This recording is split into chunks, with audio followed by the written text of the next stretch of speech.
Okay, great.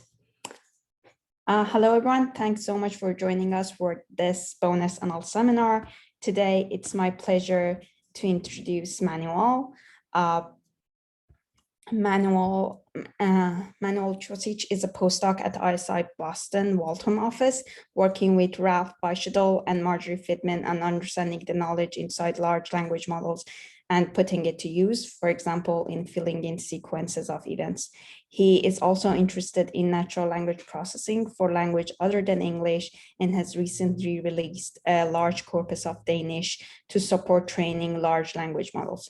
Before joining ISI, Manuel received his Ph.D. from Aarhus University in Denmark and was a postdoc at the IT University in Copenhagen. It's our pleasure to have Manuel give us his talk, and please join me all in welcoming Manuel and enjoying his talk. Thanks, Manuel. Thank you. And let's jump into the plan for today. Mojde, can you confirm that the slides have moved to the second slide? Yep, it's okay. All great. All right, thank you. So I'll be going today through two vignettes illustrating some of the knowledge we found in large modern transformer-based language models. The first one's going to be covering T5, the second one GPT-2. And then I'll use these two stories to motivate our current work on a new task we're proposing that we're calling learning from textbooks, and to discuss the performance we've seen from T5 and GPTNeo on this task. And then I'll wrap up with some thoughts on what are the next steps for learning from textbooks, and also just more generally what are next interesting steps. So jumping into the first vignette, I want to discuss common sense numerical knowledge. And this is based on some work that comes out of ISI from Shang Ren's group that was presented at UMNLP 2020. And what that work presents is a new common sense task called numerosense that aims to probe for the kind of numerical knowledge encoded in modern language models. So the paper is based on this observation that if we take a sentence like birds can and then cover the last word, modern language models like BERT-large are quite good at providing us a probability distribution that makes sense. So fly becomes the first most likely prediction from birds. So birds can fly, that's true. While something like sing has much lower probability, since yes, birds can sing, but it's more likely that we want to discuss about birds flying. However, if we look at numerical common sense knowledge and take a sentence like a bird usually has masked legs, when we ask the same language models what value should go in under the mask token, in this case, bird thinks that birds usually have 4 legs as opposed to 2. And this becomes even stranger if we look at other examples, like a car usually has masked wheels, where the language models can easily infer that the correct answer should be 4. So a car usually does have 4 wheels. But if we insert an adjective between the mask and the determined noun, in this case round, things switch around, and the language model now believes that a car usually has 2 wheels or some other number. So what numerosense proposes is a set of statements like the ones I've shown and like the ones you can see on the right side of the table, split over several categories covering objects, biology, geometry, all the way to physics and geography, where each statement has a clear number. The numbers always go from 0 to 10, and they're always expressed as strings. So it's 0 for 0 and ONE for 1, plus the word none, because in English, sometimes it sounds better to have the word none as opposed to 0. And that gives the task 12 different options for filling in a number, so that if we had a system that randomly guessed these labels, that would put a random baseline at somewhere around 8.33%. All of the data in numerosense is collected with rules from a larger corpus of common sense statements, and is then manually filtered and checked to make sure that the statements make sense, and that the numbers themselves define numerical properties that are common sense. So so that the words are used specifically to denote their numbers. Sorry, can I just ask a quick question? So sure. You actually pointed out the specific example here with your misc line actually uses the word no, not none.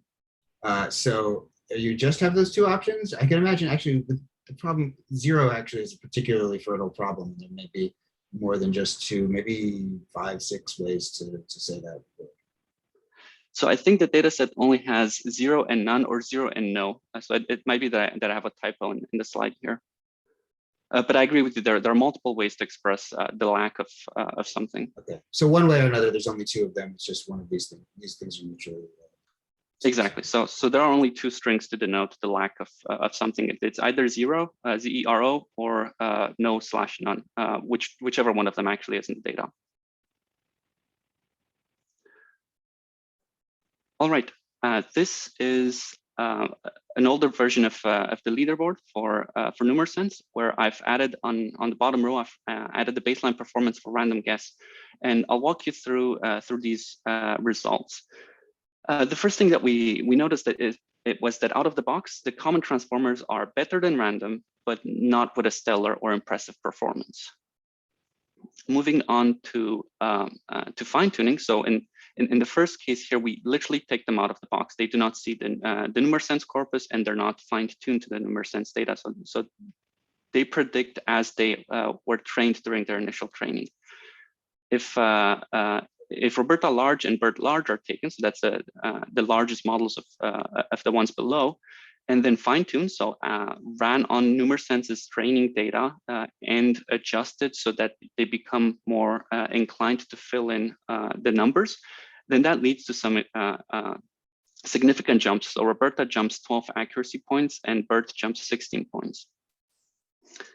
Also interesting, combining methods helps. And row number 4 is our submission to this leaderboard, and that's work I did with Alex, Yash, Donko, Ralph, and Marjorie, where we combined a fine-tuned Roberta with unified QA. So that's a T5-based question answering system. And the top best performer on this leaderboard is another T5, the 11 billion model, combined with an information retrieval system, so that while everything from row 2 and down relies on a model's internal knowledge, the best performing system, which is also a USC ISI system, also uses an information retrieving component so that it effectively answers the task open book. However, what we found most interesting is the second position here on the leaderboard. Here we have an 11 billion T5 taken out of the box, presented by the Stanford team, and this is a language model that that gets to be the second ranked system and the best performing internal knowledge system, completely 0 shots. There's no specific training here. There's no fine tuning for numerosense. There's not even language modeling run on the numerosense corpus. So we found this interesting and followed up on reproducing the system and trying to improve on it. What the original Stanford system does is it takes a probability distribution over everything the model would like to fill in the masked places, and looks at the probabilities for the numbers spelled out as lowercase strings, so ZERO and so on, but also the numbers spelled out capitalized, so with an initial capital, so capital Z and then lowercase ERO. To this, we added probing for the digits, so the numbers spelled out as digits, and then we switched the model from T5 to T5 version 1.1. The original T5 was trained on language modeling, so the masked language modeling objective, where a word in a sentence is covered and a language model infers the word. But also on glue and superglue tasks that cover sentiment, classification, paraphrasing, sentence similarity, and so on. T5 version 1.1 does none of this task-specific training. It's just language modeling. So the only task that the model focuses on is filling in the missing words in a sentence. And again, we do this 0 shot. So we're not fine-tuning on numerosense or even training the language model on the numerosense corpus. And that jumps us in performance to 66.18 accuracy, moving the out-of-the-box language model above everything that appears in the old leaderboard, and putting it as rank number 1 until 10 days ago, when another assisted T5, so that's University of Washington's T5 plus knowledge augmentation, managed to outperform.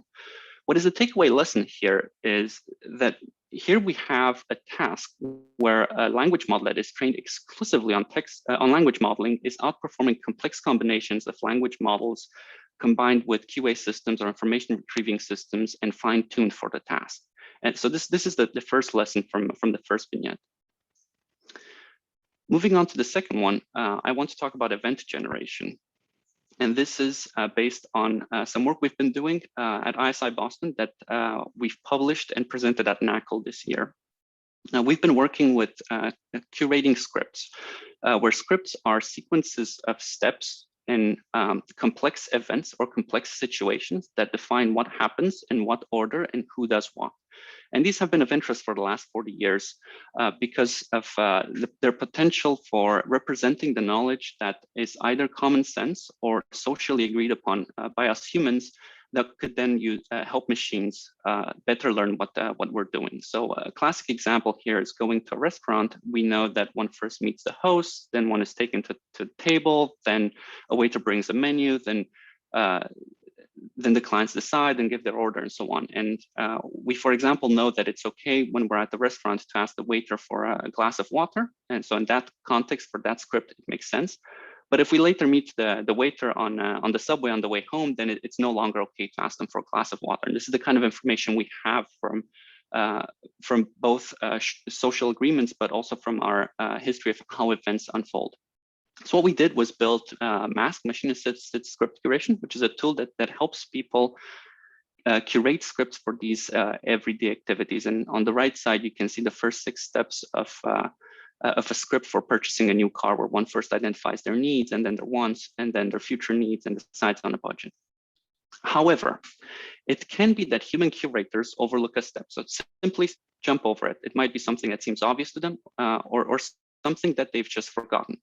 So what we're trying to do here is use GPT-2 as a language model to predict the steps that a human might have missed, or the steps that might come next in a script. And this allows us to either work in a batch mode, where we come after a human has created a script and try to fill in gaps, or in what we call mixed initiative, where a human and a computer work and take turns to write a script. So in batch generation, given a set of steps like the ones you see in the background, identify our needs, identify our wants, we run GPT-2 and try to literally generate the next following text. And in this case, that's evaluate financial implications of a purchase, suggested as an event following step 3, identify your future needs, or consider financing, suggested after event 4, that decide on your budget. And what we see in a very small scale evaluation on 5 sample scripts is that 90% of the recommendations are relevant. So humans looking at the recommendations consider those relevant for the script. They might be already in the script. They might be things that would have made sense if the script had gone in that direction. So imagine buying a car with financing, or with cash, or buying a new car versus used car. And 23% of the recommendations the curators accept as immediately relevant to their script, so adding knowledge and value to a script that wasn't there. We ran some follow-up experiments to this, so everything that you see here and that I've mentioned so far is 0 shot. So there's no training for GPT-2. It's just GPT-2 out of the box with what it learned in modeling language. In follow-up experiments, we see that if we let GPT-2 read domain-specific content, so continue pre-training on documents that are relevant to the domain we're working with, that can improve the suggestions. In the mixed initiative mode, the way the system works is that a human starts by typing in an event into the system, and while the human decides on categorizing the primitive to an ontology, that's just something we need in our system. While that happens, GPT-2 in the background comes with a set of 5 suggestions. And in this case, the human typed another step. They didn't like the suggestions, but in what's happening now on the screen, the human selects one of the steps that GPT-2 suggests. Every time a step is either selected or manually entered, GPT-2 reruns through the sequence of steps in the script and tries to predict what the next step is in that sequence. In this mixed initiative mode on 12 sample scripts that we've evaluated, we find that half of the suggestion batches, so groups of 5 suggestions from GPT-2, contain at least one, contain a suggestion that curators select. So curators can only select one, even though multiple suggestions might make sense. But in half of the batches, curators accept one of the suggestions and move on to the next step. More recently, we've worked on improving suggestion by improving deduplication. So in the picture on the right, you can see that the third option is check the price of the car, and the fourth option is check the price, availability, and features of the vehicle. One would ideally not want to have both of these suggestions since they are effectively the same thing. So by reducing duplicated options, we can increase the selection of options that we give to users so that we can assist them to direct the generation whichever order they want.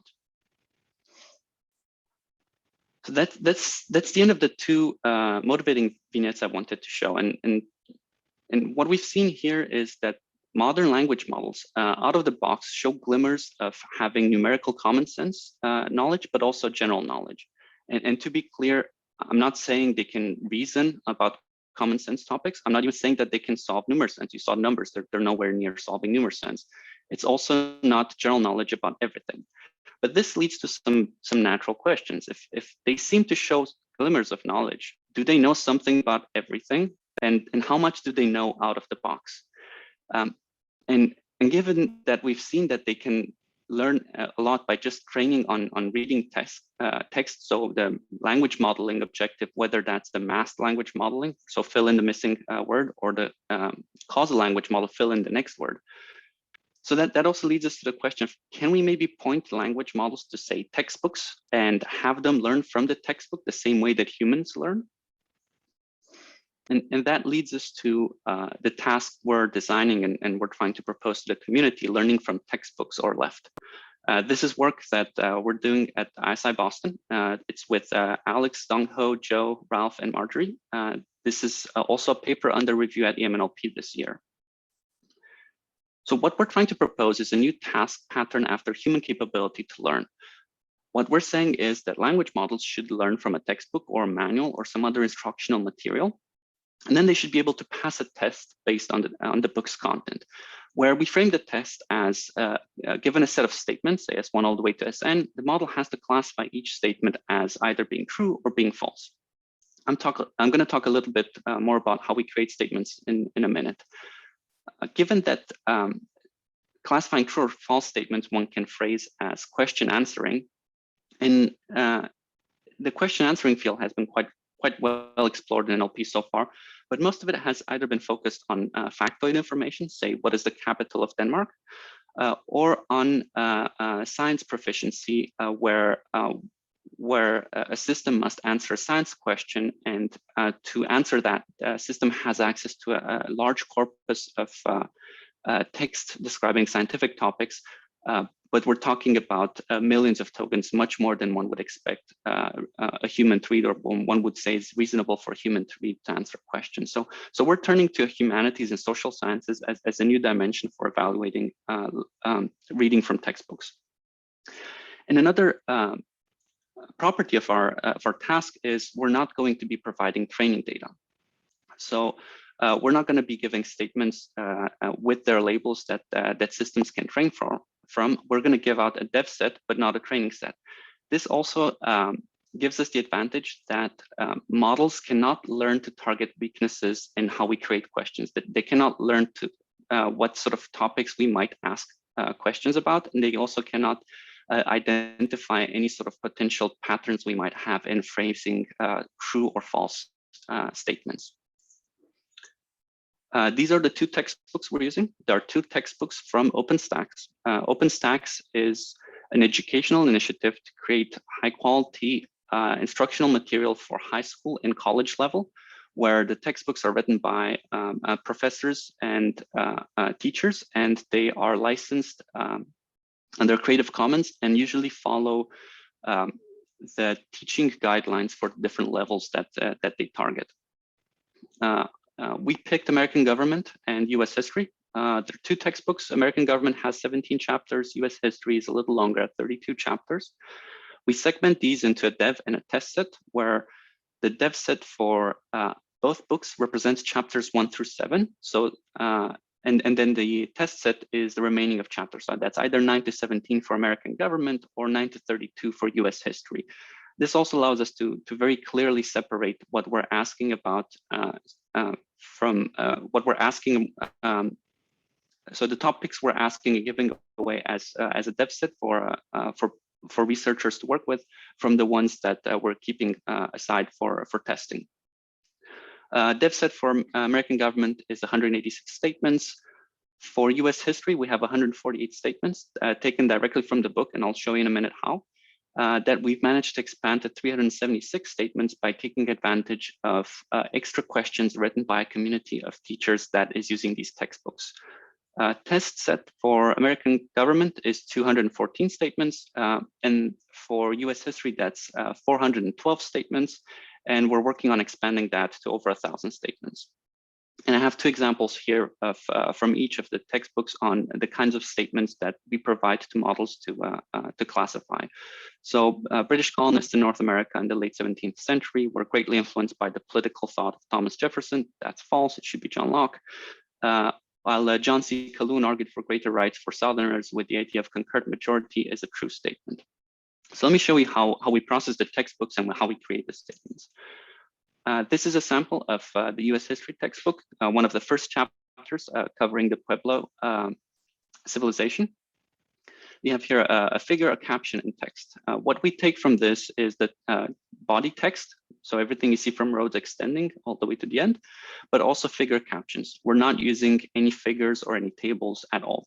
There are no questions that require any sort of visual reasoning, and looking through a textbook, none of the questions do rely in any way on visual reasoning to answer. So everything can be answered directly from the text. At the end of every chapter, there are review questions. There are multiple choice questions that each textbook's authors have written. These are questions that target that content that the authors consider is relevant for students of, in this case, US history, to have internalized if they read the textbook. These are not necessarily questions that target factoids, so they're not asking necessarily about years or locations, but also ask for understanding of the textbook. And I've also marked the correct answer in each one of these, and you can also see how, in this case, the caption provides information to answer the first question. So given that we have the questions, what we do with every question is that we rewrite it into a true statement and a false statement. And you have here three examples of the true and false statements we've included in the data set. The way we do this is that we have humans read each question. We have access to the correct answer from the official instructor answer key. And then a human writes a statement that is true based on the question and the correct answer, and then one that is false based on the question and then one of the wrong answers. Another thing you will notice here is that the true statement and the false statement are quite similar. This is intentional to the extent that English language grammar and sense allow us, we make the true and the false statement have as much word overlap as possible. This is meant to make it difficult for a system that would try to identify the correct answer, so the true statement, by word overlap with the textbook. So if one finds high word overlap between the textbook and one of the statements, it's very likely that there's also high word overlap between the textbook and the other statement. So easy n-gram similarity or straightforward information retrieval is not supposed to be enough to solve the task. The other thing I want to point to is that by creating a true statement and a false statement for every question, we have a balanced data set. So there are just as many true statements as there are false statements for each of the textbook, but then for each of the sets, the dev set and the test set, but also within the chapters themselves. So each chapter has half true statements and half false statements. So about the evaluation, we are planning to evaluate in 3 different modes, and I'm going to go through these now and explain them. The first one is before reading the textbook, what we call prior knowledge, or the language model out of the box. In this setting, we take the language models off the shelf, so whether that's T5 or GPTNeo or some other language model, with only the knowledge that the language model has internalized during its initial language modeling training. So that's anything that the model has learned from the large corpus it's trained on, whether that's C4 for T5 or the pile for GPTNeo or some proprietary corpus for some other language models. With this language model, we fine-tune lightly so that the model learns to classify statements as true or false. And since we don't have a train set for left, we use either bool Q or semival for common sense statements. We then evaluate the language model on the statements in our left data set. So this is an evaluation where the language model comes straight out of the box. It hasn't seen the textbooks and it hasn't seen any statements. This allows us to evaluate and to understand how much the models know just straight out of the box. Obviously, a model that has a corpus that's more targeted towards history or contains more, say, encyclopedic content will probably do a bit better in classifying the statements than one that doesn't have this.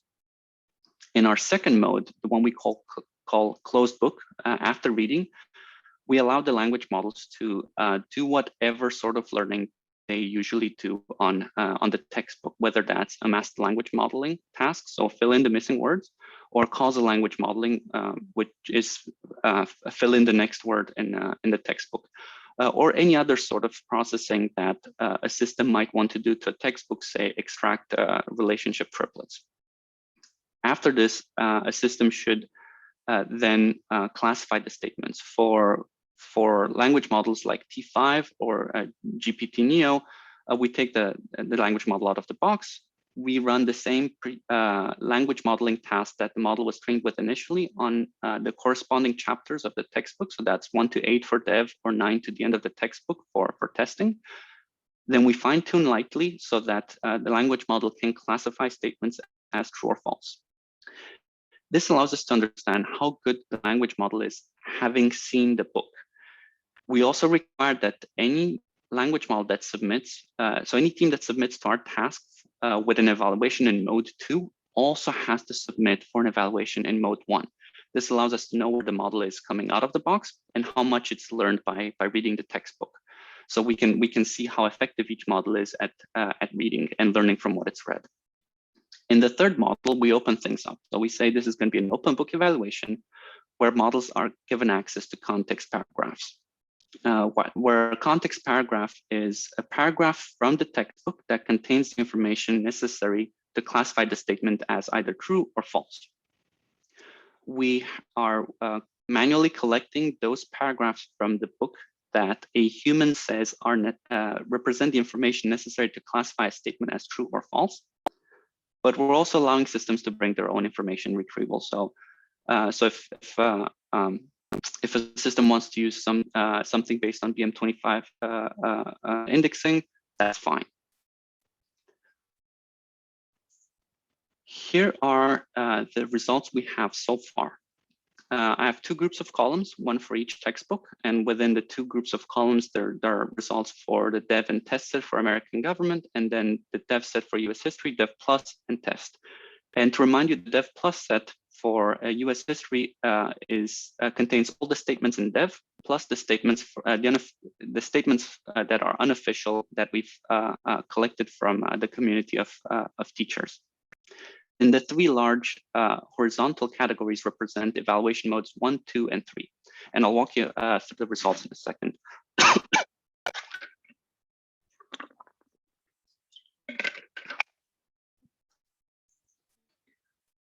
So the first thing to note is that right out of the box, so just the language model with fine tuning for classifying true or false, both the 3 billion version of T5 and the largest version of GPTNeo that we have access to are indistinguishable from random. remember that we have just as many false statements as we have true statements. So if we would have flipped coins, we expect we would have reached about 50% accuracy on these tasks. Moving on to the second evaluation, so closed book after reading. Here we're looking at the 3 billion version of T5 and the largest GPTNeo. We take them out of the box, we run them, we run their language modeling task on the corresponding section of the textbook, so chapters 1-8 or 9 to the end. And we can see that it sometimes helps to pre-train the models. And we can see as we continue their pre-training that they learn. So we see that as they run epochs through the chapters that we've given them, they get better and better at filling in the missing word or predicting the next word, to the point where loss on the language model gets to be very small. So we can see that it's learned to predict the textbook, and it is learning to memorize the textbook. But apparently that's not particularly useful for solving the left task. It sometimes helps, sometimes not. Yes. Is it closed book the whole book or just the chapter? So we give the collection of chapters. So dev is chapters 1-8, and statements come from chapters 1-8, and we also allow the language models to read chapters 1 all the way to chapter 8. Got it. That being said, we've also run experiments where we give the entire textbook, so one textbook at a time, and also where we give both of the textbooks combined, so that we're still evaluating for only statements for, say, chapters 1-8 or 9-17, but the language model has pre-trained on the entire American government textbook, or both the American government textbook and the US history textbook. Nothing changes. All right, so that was evaluation mode 1 and 2.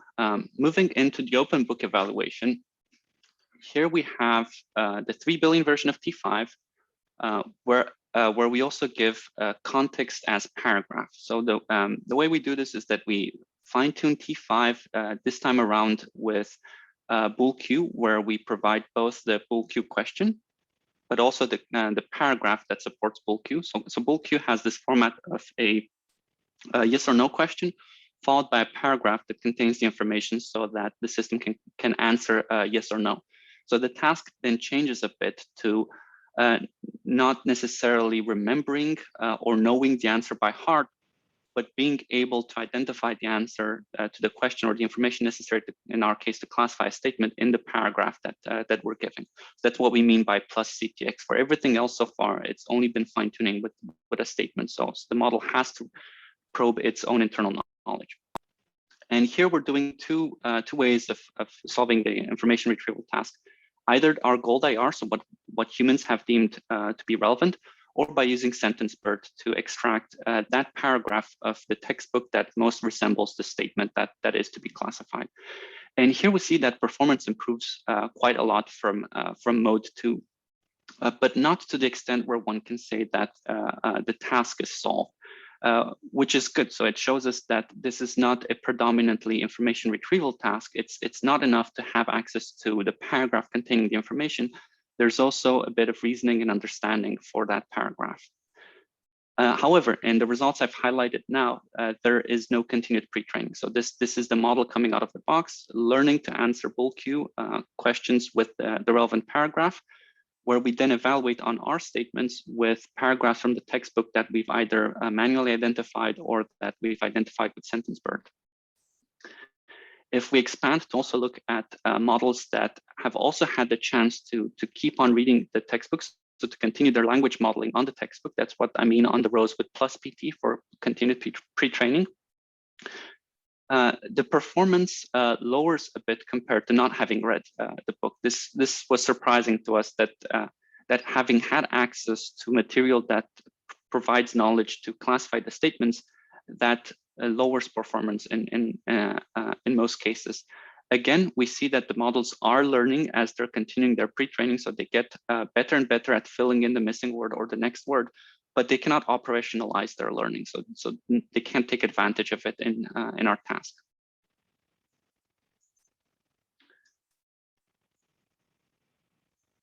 So having seen the results and having seen our task so far, there are some immediate open questions and some things that we're working on already. The first is that in all of the results here, I'm showing results for the 3 billion version of T5. We're also working on evaluating the 11 billion version of T5. We currently have technical issues with both the pre-training and running the model, mostly due to incompatibility between float formats of what the tensor processing units use and how we convert that to float 16 when we train on GPUs, but we're working through them. The other immediate thing we're working on is, if you look at the results here, we're missing values in the lower right corner. That's because we haven't collected gold IR yet for the unofficial questions for the dev set, or for either the official or the unofficial questions for the test set. So that's chapters 9 to 32. We're working on them right now, and we plan to expand gold IR to cover all of these, at which point I'm probably going to drop the non-plus version. So we're going to have a dev plus and a test plus set. This is going to be good because by having more statements, we have more points of measurement for the US history textbook. I've already counted, and for US history's test set, we're going to go from 412 statements to a little over 1,000 statements. That's going to increase our measurement resolution. The other thing is we're working on setting up a leaderboard so that any research team anywhere in the world can submit their predictions, and we can see what model performs best. This is going to come out in early August. We're working on it right now, and it's going to be on an ISI subdomain. We've also planned to work on a few other things. We want to analyze the statements that we have in our data set so that we understand how many of them require temporal reasoning to answer. So knowing that things come in a specific order, or how many of them attribute effects. This is particularly common in the US history textbook, where students are asked if something is the result of some other decision earlier on, or the result of some other event earlier on. We want to look at how many of them include some form of negation, see if maybe negation is what causes these models problems in classifying the statements. We also want to understand how many are measuring for factoid information. Imagine what year was the US Declaration of Independence signed. And we also want to measure the reading levels. We've actually already done the reading levels, and this is what we have on the Flesch-Kincaid readability score.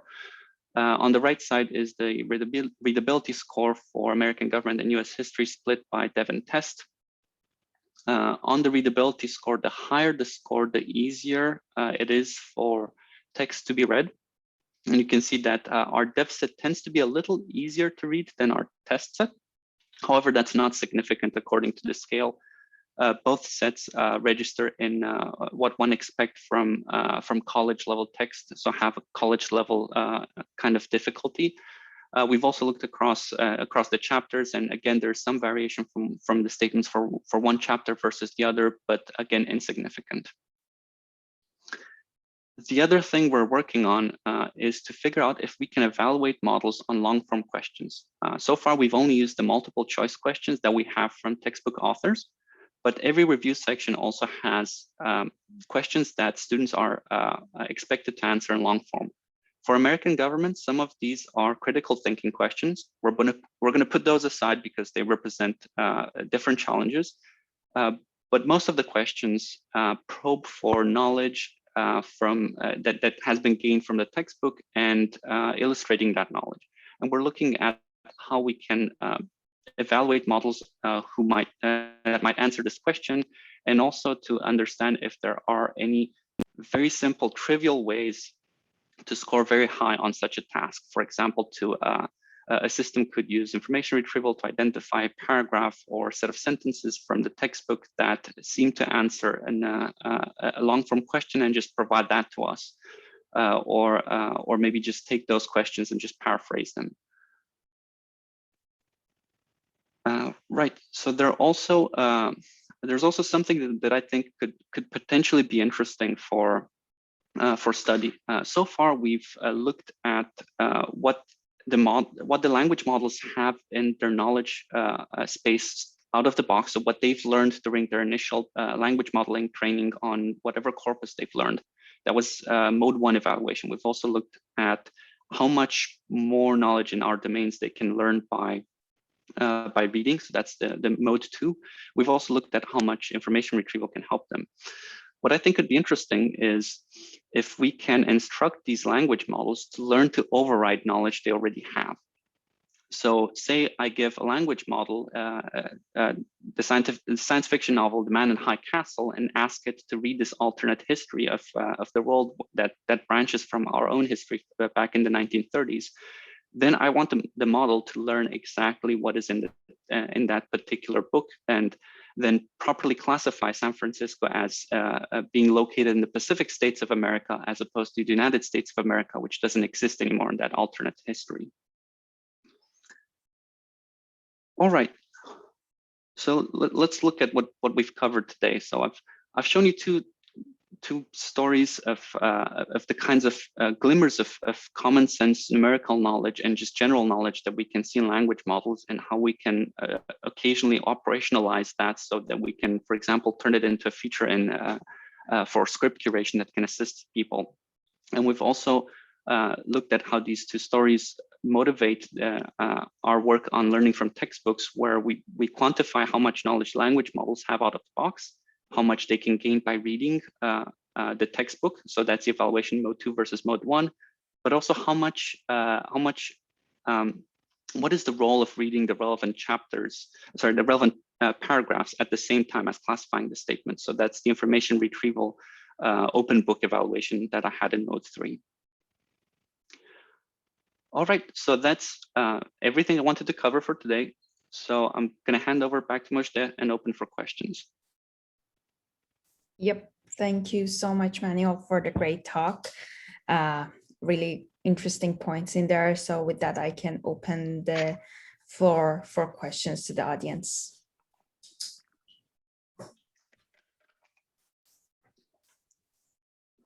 Hey, thanks for a really nice talk. So I'm sorry if I missed it, but was there some kind of human performance you were able to show for this task? So for left, no, we don't have any human performance numbers yet. We're still working on designing an evaluation that makes sense for this. So these textbooks are designed to instruct college level students, and it is possible to hit 100% on them. So we know that humans can reach 100%. That being said, there's also a question of what do students usually reach? Well, that also comes down to how they read and how they study. So the only sort of real reliable numbers would be if we were in contact with educational institutions that use the textbooks, and we could see how students score on these review questions in a real world setting. What about that being said, the easiest or the most charitable version? Maybe not giving the whole textbook, but just giving the gold IR. Is that something that you would be easy enough to do in like a Turker kind of scenario, or is it still pretty tricky? It requires kind of college level reading. That is an interesting suggestion, and not one that we've thought so far. I think that would be easy enough to evaluate, so that we could at least get mode 3 evaluation of human performance. What we thought so far of is maybe doing a chapter by chapter mode 1 and 2 evaluation, where we ask humans to read, where we ask humans to answer the questions, and then we ask humans to take a break and then for a few days, and then read the text for that chapter, and then answer the questions again, in the hope that that when they read the text, they no longer remember the questions, so that they don't read with a purpose, but just read generally. So that's the one kind of human evaluation we've been considering, and we're discussing other alternatives for this, so that we can bring some sort of human performance numbers. And a follow up to that. So at the beginning, at the beginning of the description of left, you had a motivation to not allow the models to kind of game questioning, right? And so you didn't want to give them any training data of questions. I wonder, you could answer the question of whether all the money that West Side parents have been spending on their kids' test prep, if you train a model actually on these questions, actually do allow the thing to overfit, much like future leaders of America have learned to overfit how to take questions, if that actually would improve things a lot. Have you actually been able to I don't know, have you entertained doing that, or can you see a way to do that following the same structure? So we've actually run numbers on this. So we've had T5 instead of using bool Q to lightly fine tune to learn to classify as true false. We've used the dev set from the other textbook. So if we're evaluating on American government, we've used the dev set for US history. So and the other way around. We've also tried using the dev set from the book itself. We haven't seen any sort of major improvement. Sometimes it goes up a couple points, sometimes it goes down a couple of points. It's really interesting, given, again, I mean, it also seems almost common knowledge that, like, you know, you really need to learn how to take a test, but at least from this type of experiment, you're not showing, like, if anything is going to learn that kind of pattern, it should be, you know, these kinds of language models. So. Right, so that might also mean that that we've designed the statements in such a way that there isn't a pattern that's immediately exploitable by the language models, so that the task remains just as difficult. Another thing we've been working with is in GPT-3, there's this idea of in-context learning.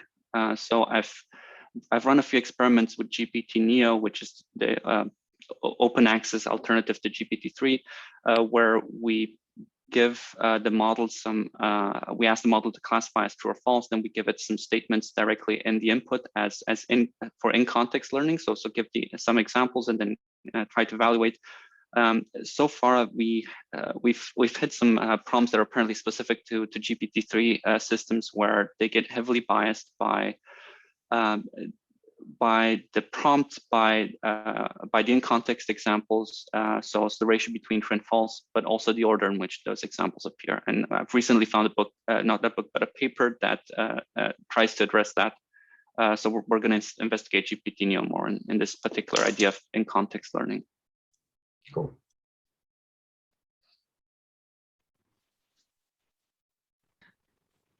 I see a few hands raised from the audience. So sorry, I missed the order. So I'm just going to go by random. Sorry if one of you raised your hand earlier. TG, you can go first, and then we move to Justin. Okay. That's the right order. Oh, thanks. Manuel, great talk. I have a question about, in one of your slides, you said the pre-trained models are indistinguishable from random baselines. So I'm just curious, like, have you looked at if there's any distribution differences? Like, let's say a model assigns everything to false, it still gets 50% right. Is that the case, or is it even attempting to get equal distribution? So for in-context learning with GPTNeo, that was the issue I had, that either everything was false or everything was true. So that's why I'm also not showing, that's why I'm not showing in-context learning results for GPTNeo. Everything you see here is a classifier on GPTNeo. But for the GPTNeo classifier and for T5, we see that there are both true and false answers. So both true and false labels being output.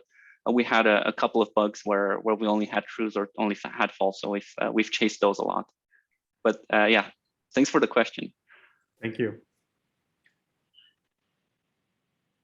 And Justin. Hi, Manuel. Thank you for the great talk. I just had a small technical question, actually. So how do you do classification with out-of-the-box language models? Without like putting like a fully connected layer on top to try to generate true or false? Are you just masking the next turn and then trying to make it choose between true and false, or? So for the T5 model, so this is a sequence to sequence. So the input ends up being a statement, and then we expect that that T5 either outputs the word true or the word false, and we only look at the probability over these two words, and the probability distribution gives us. For GPTNeo, as a classifier, we add a fully connected layer on a CLS token that I add at the end of the statement. So if you get something like San Francisco is in the United States of America, period, and then we would have a CLS token, and that's the one we have a fully connected layer on that we lightly fine tune. And for in-context learning for GPTNeo, then we just look at the probability distribution of the words true and the word false. And we've also tried variations with capitalized and all caps and whatnot. How are you fine-tuning the the linear layer that you put on top of GPTNeo's CLS token? So both for GPTNeo and for T5, where we also do some fine-tuning, we fine-tune with either the bull Q dataset. So we're in the table we see minus CTX. That's we only take the question from bull Q. So which might be something like, is Copenhagen the capital of Denmark?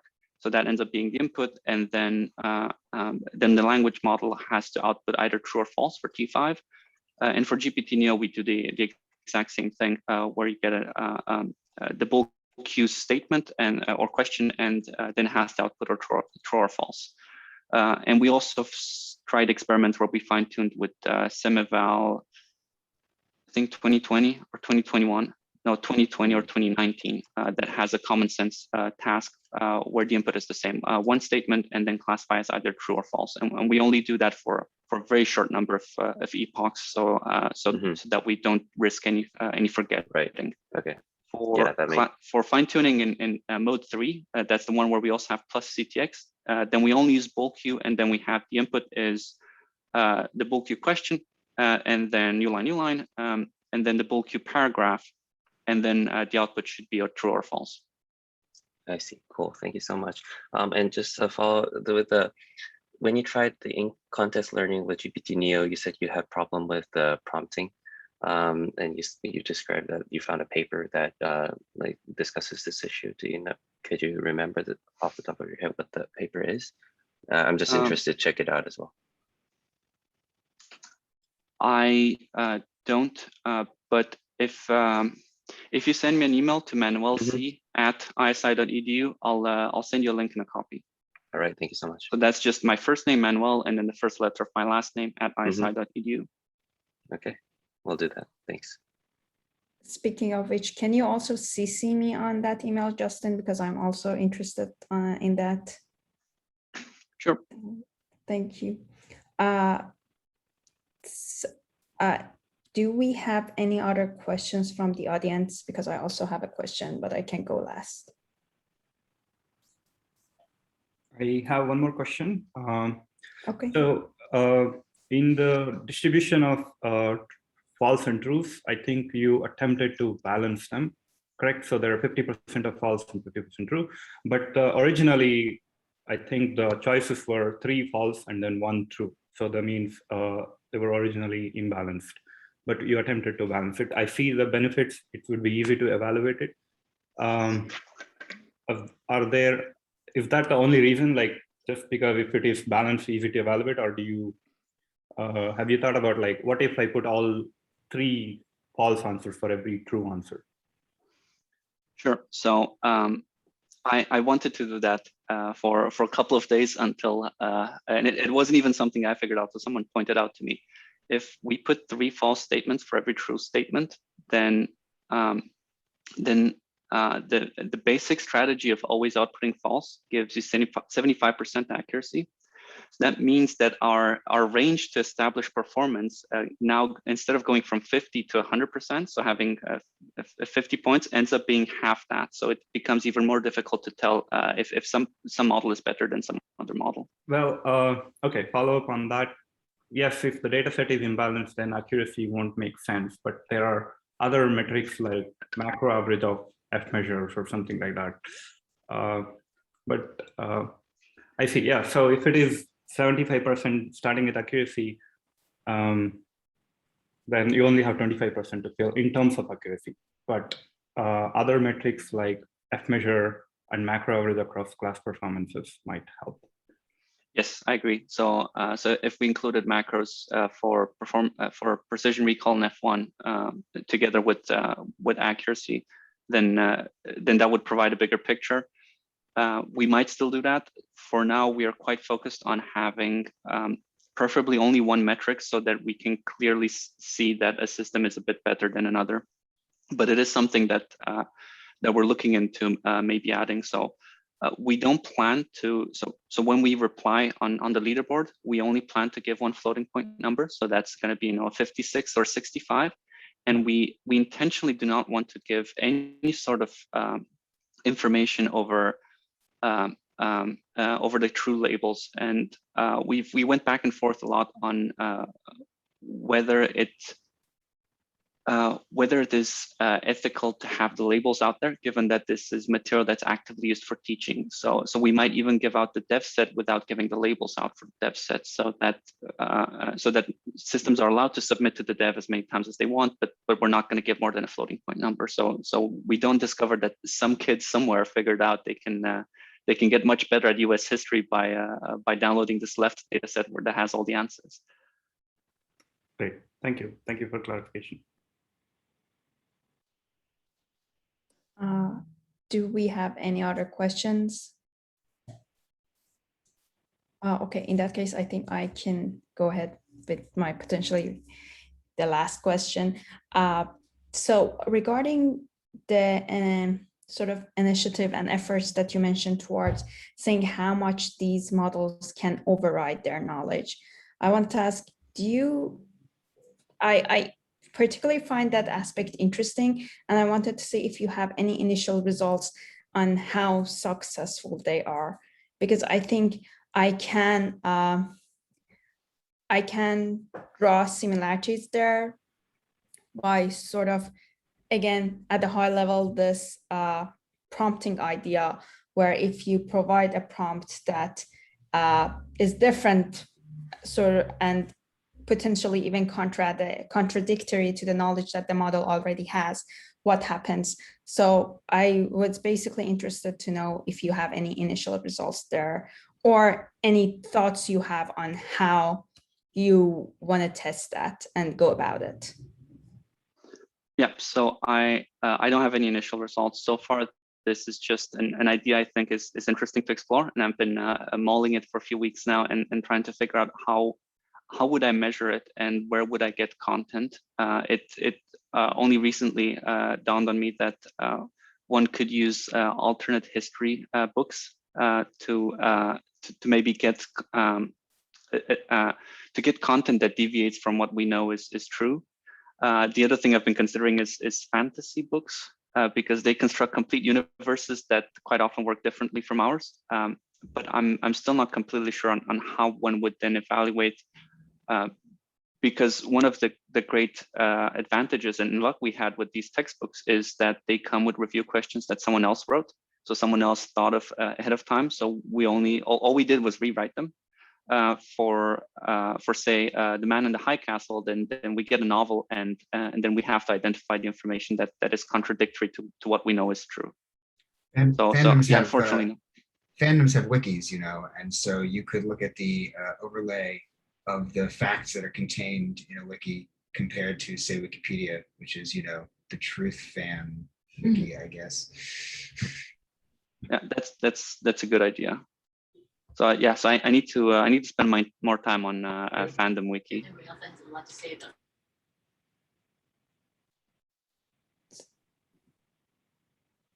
Okay, I see. Thank you so much for your answer. And with that, for one last time, do we have any other questions from the audience? Okay, great. Thank you so much for Manuel for the great talk and answering the question afterwards. With that, I think we can all once again thank Manuel and finish this ML seminar. And I hope to see you all again tomorrow if you will be joining us for the tomorrow's talk as well. Thank you all.